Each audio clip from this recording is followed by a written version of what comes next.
मुजफ्फरगढ़ तारीखी एतबार से अहमियत का हामिल और पंजाब का ज़रख़ीज़ तरीन ज़िला है।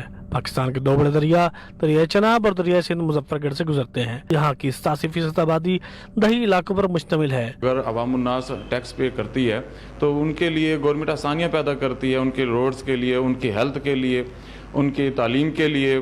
तो इस मद्दात में अगर हम देखें तो ऐसी गवर्नमेंट फ्लॉप हो रही है उनको रिवर्स करने के लिए। मुजफ्फरगढ़ में काश्त की जाने वाली फसलों में गन्ना, कपास, चावल और गंदम शामिल है, जबकि ये इलाका खजूर, आम और अनार के बागात की वजह से भी शोहरत रखता है। मुजफ्फरगढ़ में टेक्सटाइल, कॉटन, जूट, शुगर और फ्लोर मिल समेत 300 से ज्यादा कारखाने रजिस्टर्ड हैं, जिनसे लाखों लोगों का रोजगार मुंसलिक है। बराए मेहरबानी गवर्नमेंट से मेरी यही दरख्वास्त है कि आप हमें कम से कम ये तो हमें एक फैसिलिटीज़ मुहैया करें कि हम कोई अवेयरनेस दें, हमें कोई कुछ इस चीज़ की कोई हमें कोई चीज़ बताई जाए, कोई आगाह दी जाए हमारे लिए कि हम ताकि कोई टैक्स पे कर सके और मजीद और हम जो हो सकेगा हम करेंगे। इसी तरह पाकिस्तान की बड़ी ऑयल रिफाइनरी भी कस्बा गुजरात में कायम है, जिससे रोजाना 1 लाख बैरल तेल मुल्क भर में सप्लाई किया जाता है।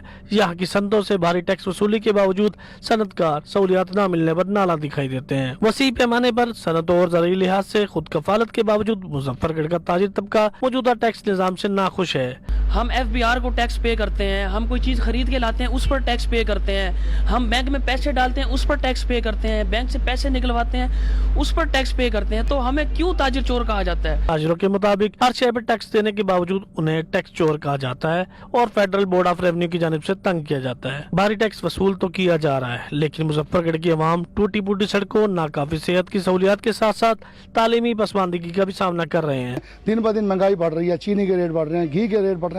हम इस हुकूमत वक्त से मुतालबा करते हैं कि जैसे पिछली हुकूमतें तौमन करती थी ताजरों के साथ, हम टैक्स भी पूरा अदा करते हैं। हमारी वो टैक्स की रकमें कहाँ जा रही हैं? जबकि जिला के सरकारी अस्पतालों में सहूलियात के फुकदान के बायस मरीजों को निश्चित अस्पताल ले जाना पड़ता है। इसी तरह 40 लाख की आबादी के इस जिले में कोई यूनिवर्सिटी मौजूद नहीं। टैक्स के निजाम में बेहतरी लाकर मुजफ्फरगढ़ जैसे पसमानदा जिले को भी दूसरे तरक्की याफ्ता जिलों के मद्दे मुकाबिल लाया जा सकता है।